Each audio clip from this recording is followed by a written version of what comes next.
morning, everybody, and welcome to Breakfast with Deacons, the #1 breakfast show in the morning, without a doubt. And as I'm traveling throughout the length and breadth of Trinidad and Tobago, I am amazed at how many people watch the Breakfast with Deacons. So, you know, I have to give everybody a shout out. It's a promise.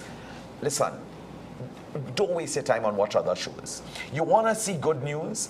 Come to Channel 10, where we have TCN, you know, our Roman Catholic station here in Trinidad and Tobago, beaming live over the internet. So all of you who are watching us from far off, you can always text in and tell us that you're watching us, you know, send us little messages on Trinity TV telling us, you know, whether you like the show or you don't like the show, whether this crazy deacon is a madman. Well, I know I'm a madman. But anyway, good morning and welcome. And as always, we want to start with a thought from the Holy Father. So today's thought is this. And he says, Papa Francis says, let us ask the Lord for the grace to weep over our indifference, to weep over the cruelty of our world, of our own hearts, and of all those who in anonymity make social and economic decisions, which open the door to tragic situations like this. Has anyone wept? Today, has anyone wept in our world? There is a lot of pain in our world. Has anyone wept? Are we truly numb, or do we feel Jesus felt? Jesus did not become hard. Jesus was always there to understand that he needed to be tender and loving. And through his tender and loving nature, he was bringing healing into the world. Today, I have with me, they say, when something is good once, do it twice. Today we have Mrs Pouchet with us. But in Trinipala, Mrs Pouchet. She's here with us this morning again, because when it's good once, do it twice. Lorraine, glad to have you Thank on you, board. Derek. Glad to be back. Glad to be back. Yeah, me waking up at some ungodly hours, but that's all right. No problem. Ungodly hours. I'm waking up this lady at 5 o'clock and she calls that an ungodly hour. Time to get up. You know, we're going to be talking again about original pain therapy. And we're going to go back and we're going to talk about what we mentioned on Tuesdays. But just to let you guys know, because I know that some of you, your husbands missed the show or your wives missed the show, you can always go on YouTube, right? Go on to YouTube, www.youtube.com, right? And when you go onto YouTube, type in on the search, you know, just on that search window, Breakfast with the Deacons, and you can see all our past episodes. So if you want to see a past episode, right, maybe you wanted to see last week's show, just go on to YouTube and type in Breakfast with the Deacons, and you'll see the whole episode. I know you want to see it. It's the best show. The best show. But I have to give him a shout out. You know, if I don't give him a shout out, and this shout out is getting bigger and bigger. So Lisa Wickham and Gabby Branch, hello from Uncle Derek. Elizabeth Salvador from Coquier, Liz, and I heard that you are Deacon Simon's sister-in-law, so I'm shouting you out this morning. Margarita Chapman from Westmoreland, I love you. I'm going to see you soon. Did Ali come back from St. Lucia yet? Asking you that question soon. Bernadette Ross from Piddy Valley, Ruth Liverpool, Marina Butts, Veronica from Santa Cruz, Judy Ford from Tunapuna, Glenda Sobers from Couva. You see the South people on board? Patricia Joseph from Couva, Inez from San Fernando, Petra Francis Chang from Union Hall in San Fernando. All these people shouting us out. Joan Clifford from San Fernando, Helen Khan from San Fernando, Villia from Les Forts, Christ the King, Alison and Roger from St. Joseph. So we gone to the east now. Simon from Chaguanas, we gone back central. Alison from New Grant, deep south. Telma from San Fernando, Yolanda Kazoo from Philippine in San Fernando, Henry Harper. Oh gosh, I mean, I just can't continue with everybody. But this is a beautiful shout out to you.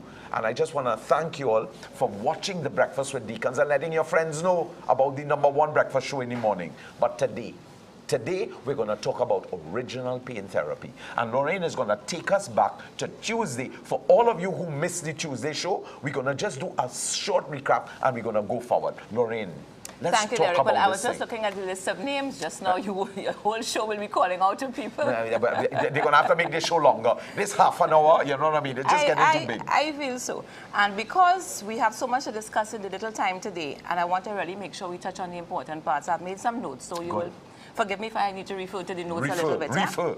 Well, last week, on Tuesday, we spoke about original pain therapy being the most updated based on modern scientific research findings on the stages of childhood development and how each stage impacts on adult behavior, beginning with the teenager. What that basically means is that we have needs at each stage of development. If these needs are not met, or if the person experience any type of trauma, you may not see it manifested in the child, but from the time they hit teenager, adolescence, 12, 13, 14, you're going to see some issues starting to surface. The terrible teens. The terrible teens. And then you ask yourself, you're asking, but why is this child behaving this way? This is not a child, okay? So that is one of the ways it manifests itself. Now, regression, type of therapy that we use is regression therapy. What does that mean? Now, regression is not hypnosis. Okay. And we really do not believe in hypnosis and the original pain therapy methodology, because in hypnosis, you are in the control of the person who is working with you. You are in their control. Subliminal messages can go to you through that type of therapy. Though we do not completely discard it, because in the case of severe trauma, where the person cannot access the trauma, it may be necessary to help them to free themselves. Right. But the regression therapy is very natural. You are quite aware and alert whilst we are doing it. But basically what we do is take you back through your life, right into the womb experience. You could take somebody back into the womb experience? All the way back. I had twins that I did in separate places. One was in a home for girls, one was with the parents. And their recollection of in the womb experience was spot on. Who was the dominant twin, who was born first, everything was spot on. Wow. So that was one of my confirmations in the early stages that this type of therapy is really God-given, God-sent, okay?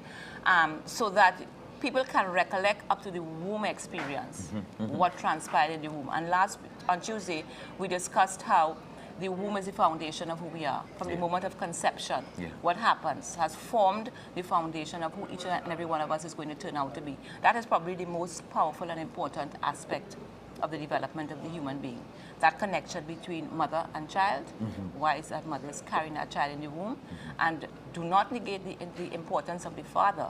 The father's behavior to the mother, the way he treats her, if he loves her, if he accepts her unconditionally, he makes sure that he talks a baby. And he wants the baby that's in the womb. And he wants the baby. That's important, because that child is learning what is man and what is father from in the womb. That child is learning what is man and what is father from in the womb. So daddies believe that their role comes in when they have to start correcting them in the terrible twos. No. Daddy's role is from conception. Conception. So I need to say that because that's important, because I think sometimes we as females do not recognize the importance of the father in the role of the child.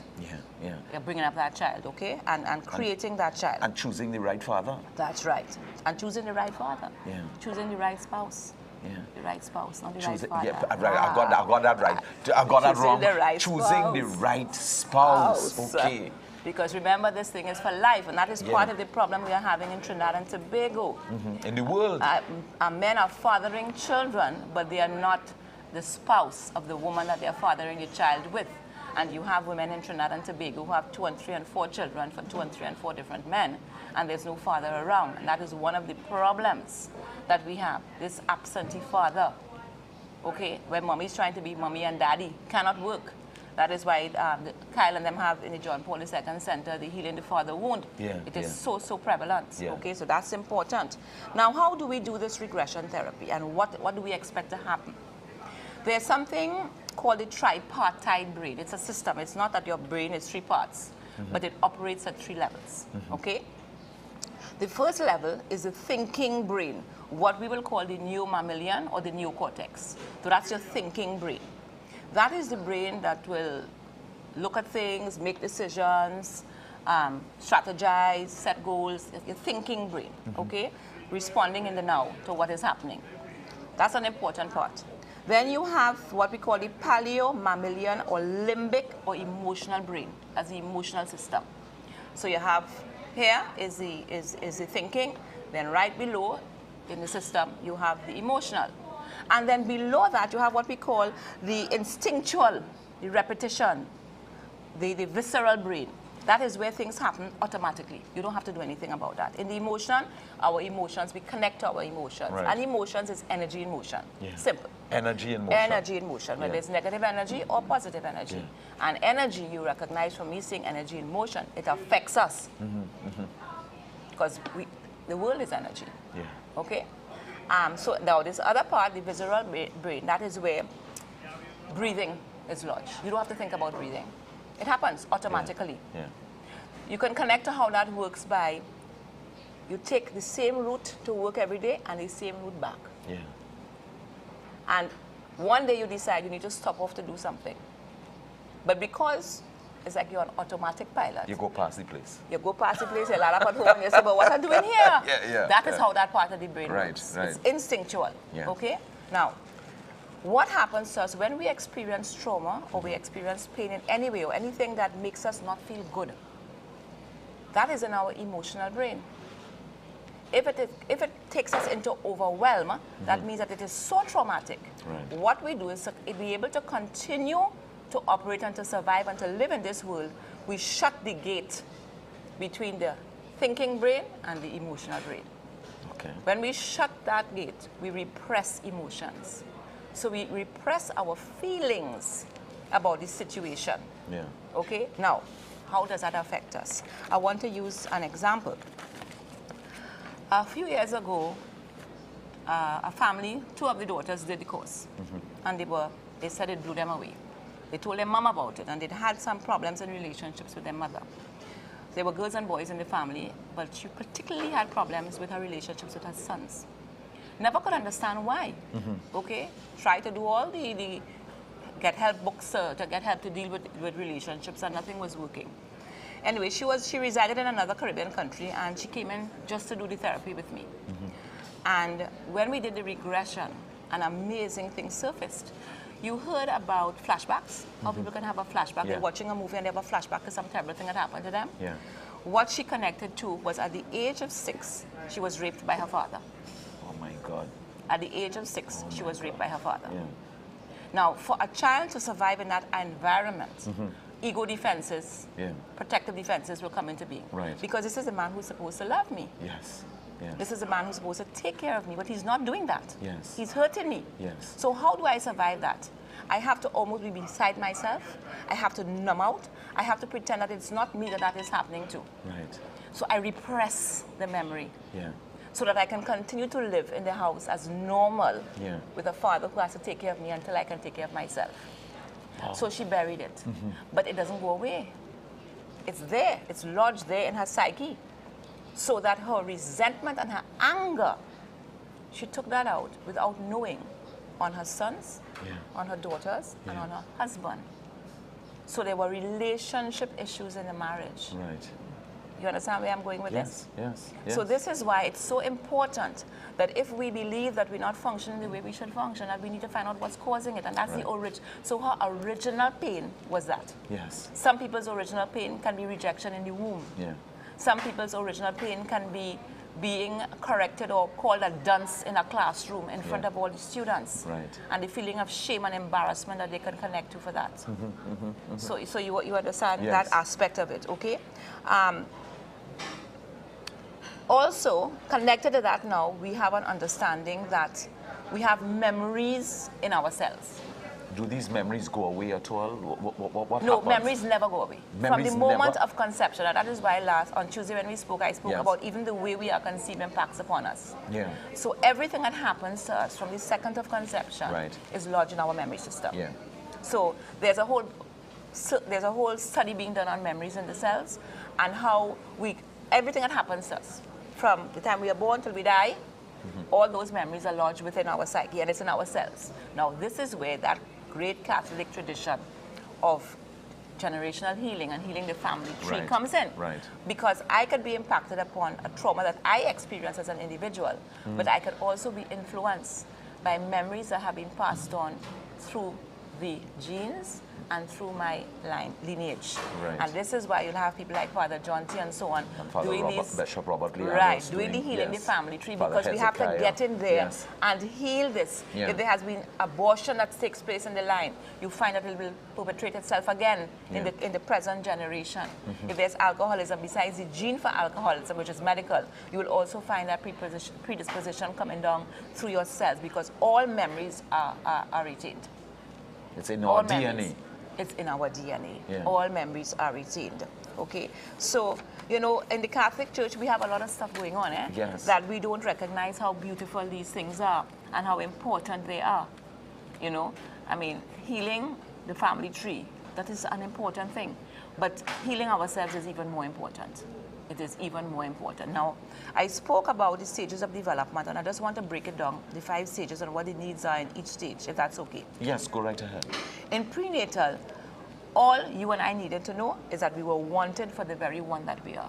We were wanted For the very very one that we are. Yeah. Whether male, female, Yeah. tall, short, black, white, straight hair, curly hair, flat nose, straight nose, wherever it is. Yeah. Whoever this little being that is being created there, wanted for the very one that we are. Mommy and daddy want us. So, you know, That's all. Lorraine, That's is the only so need. critical. Yeah. Because when we spoke on Tuesday, you mentioned that 60% 66.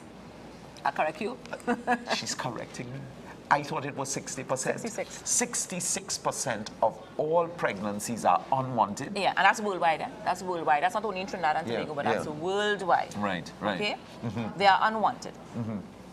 So that, you can imagine coming out of an environment like that, you're not wanted, rejection issues from the time you were Right. conceived. Yeah, yeah. You know what that means, Yes. that is a whole set of trauma coming out. And we spoke about boys and how they gravitate towards social violence and deviant Yeah, behavior, yeah. and girls how they can become promiscuous, okay, as a Right. result of that. In infancy, when we come into the world, we need to be welcomed. Welcomed. Just like how you go into somebody's house and they welcome Yes, you. yeah. Welcome. We're looking forward to seeing you. We have been waiting for you. You Right. are so precious. Yes. And to be accepted for the very one that we are. To be welcomed and to be accepted for the very one that we are. To get our basic needs met. An infant doesn't know how to talk, can't walk. All they can do is to cry. And that is why you will see their mummies who will say, oh, that's a hungry cry. That's why I need to change my pamper cry. Yeah, Because those mothers have bonded powerfully with their children and Yeah. know and can Yeah. read their children by the sound of the cry. Yeah. Because that's the only way a child, leaving a child to cry in a crib Yeah. till they fall asleep is abuse. It is abuse. The old school teaches us, leave them alone, Yes. let them cry. Yes. Because they may be clean, Yeah. they may have been fed and burped, Yeah. but they may want something called TLC, Yeah. tender loving care. They've just come out of 9 months in the womb where they Yeah. were connected to mommy. Right. Now they're in this kind of world that they don't But understand. I hear so many times the mothers will say, leave them alone, man, you're No, no, no, spoiling no, the no, child. no, no, no, You know, no. let the I child am not cry. saying And, you know, that yeah. you must pick Yeah. up the child and walk with the child all the time. We Right. don't want a child that accustomed to hand. But you must acknowledge the child, you must acknowledge the cry. Yeah. You must try to pacify them as best as you can. And this is why you will see children who can't sleep and are giving parents hell.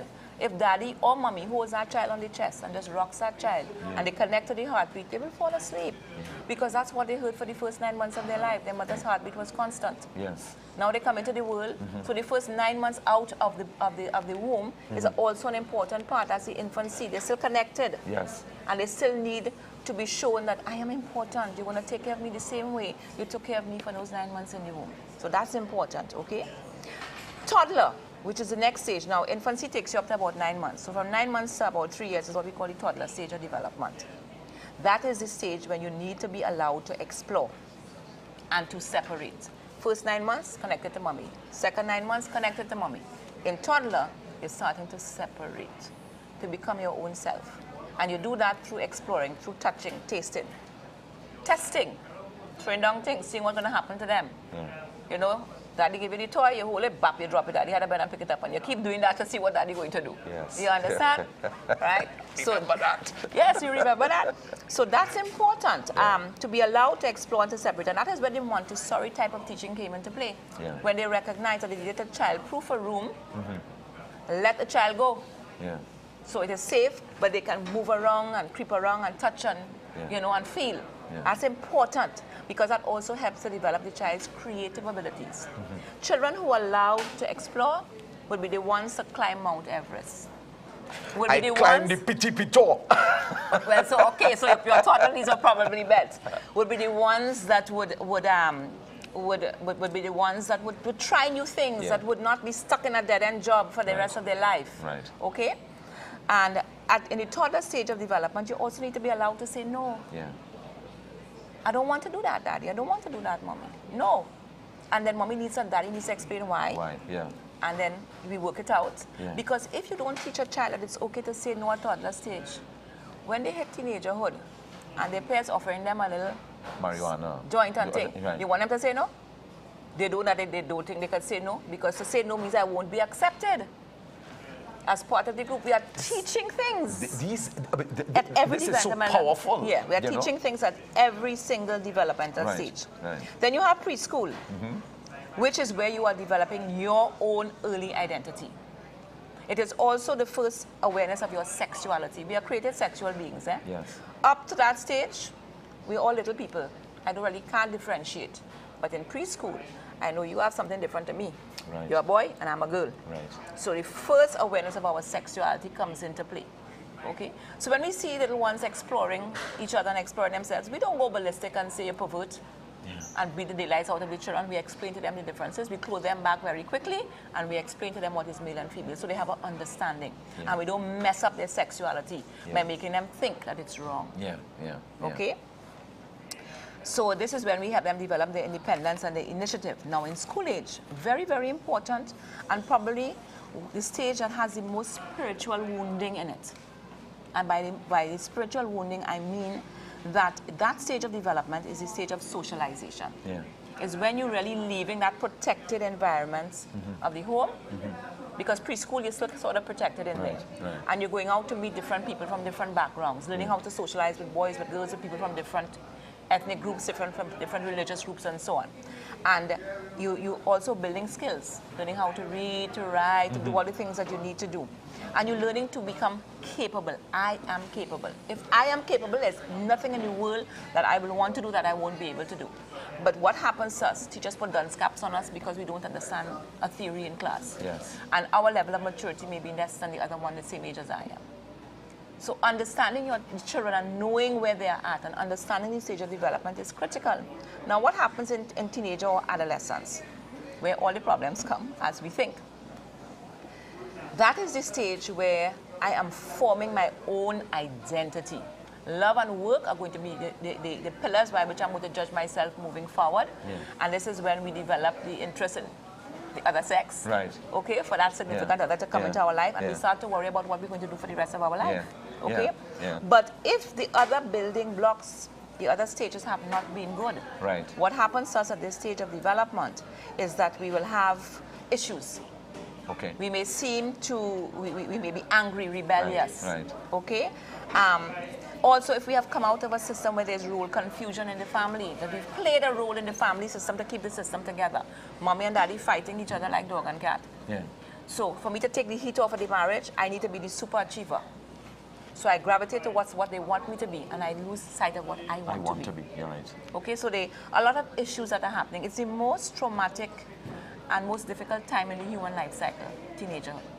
Terrible teens, they call it. But it is because it really is, your hormones are going crazy, you're forming who you are, you're separating from family so you could form your own self and your own family. And people can become enmeshed in the family system, you know. They get married and they still have to go back by mommy every Sunday to have lunch. And the wife preparing lunch for her and the children. Enmeshed in the family system. You didn't hear that. You did not hear that. Deacon Derek does not do that. No, I'm... go ahead, Lauren. I am not saying that we don't have traditions in families. That's important. But we also need to recognize that when we have joined with another human being to form our own family, we are now creating a new family system. No, but you know, I know this, you know, by even doing counseling and so on, that a lot of wives complain about this. They say, but, you know, my husband, he hasn't separated. He hasn't separated from his mother. And that is a big, big challenge. And sometimes mummies are at fault for it because we hold on to the son. And we need to let them go and realize that if you let them go, they'll come back. You don't need to hold on to them. It's like a bird. If you own a bird and you let it go, it's going to come right back to you. Yeah. Okay? Now, with that, all of that said, and I just want to share something with that in a minute. The inner child, and this is built on the inner child theory, so that inner child who has repressed their feelings at any stage of development based on what they were exposed to, that inner child controls your behavior and my behavior until we do our healing.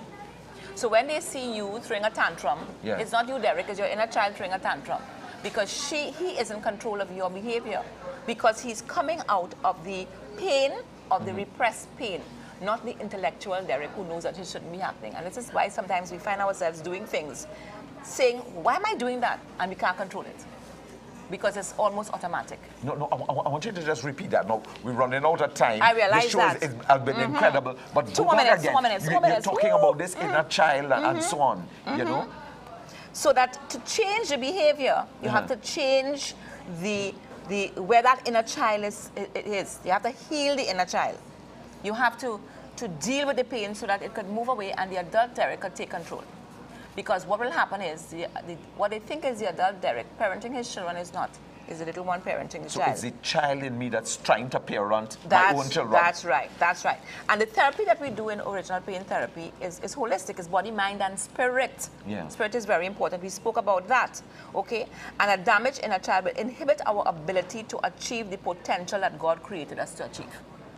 It will inhibit our ability to ascend the level of spiritual development because we are so busy protecting that pain and not wanting it again that we're not able to fulfill our true potential. Quick example, young man, sister had this young boy, they brought him, straight A student, doing exceptionally well. In standard 4, all things changed. Started to fail. Could not understand why. When he came into us, sister asked him, draw a picture. He drew a picture. The picture was him in a classroom watching a board. But he's facing the board, but his head is looking over his shoulder at the door. So sister said something has come into this child's life that is causing pain. When we dug deeper, the mother had remarried, the stepfather was abusing the child. Oh my goodness. The child was so on the alert of something happening that his focus could no longer be on his work, but on self-protection. So it inhibited his ability to achieve his level of capacity at his educational level.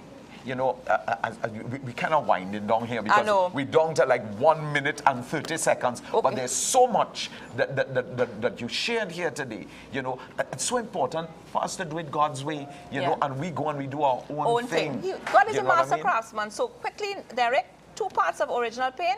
Theory, which is a 5-week course, 3 hours, 1 day a week, and therapy, which is you coming into your one-on-one, the fastest way to get healing. We're going to be doing a course at the John Paul II Center in June. I gave you all my numbers. Also, if people get a group together, our team members could come down and do it in your area. If it's in South, in Couva, in Arima, wherever, we are willing to come out and do it. And the cost is very minimal. For the course itself, you get $600. You get a break, a tea break, you get a certificate of participation. And how many weeks? The individual is 5 weeks. So 5 weeks? Yeah. But that's a killer cost. No, but we want people to be able to access it. No, listen, everybody. You know, we're wondering, you know this powerful song we call Heal Our Land? Well, I just want to share this with you. We need healing. Our people need healing. And Jesus, you know, Jesus was so incredible. He understood healing. He understood healing even in his ministry. It was not just physical healing. He understood the inner healing, which was more important, you know. You've been watching Breakfast with Deacons, the #1 breakfast show, only bringing you good news. This thing is within the Catholic Church. Come and explore, you know, your own inner self. Maybe you have, you know, been traumatized as a young child. Thank you for giving us the opportunity to share. You're most welcome. This was great.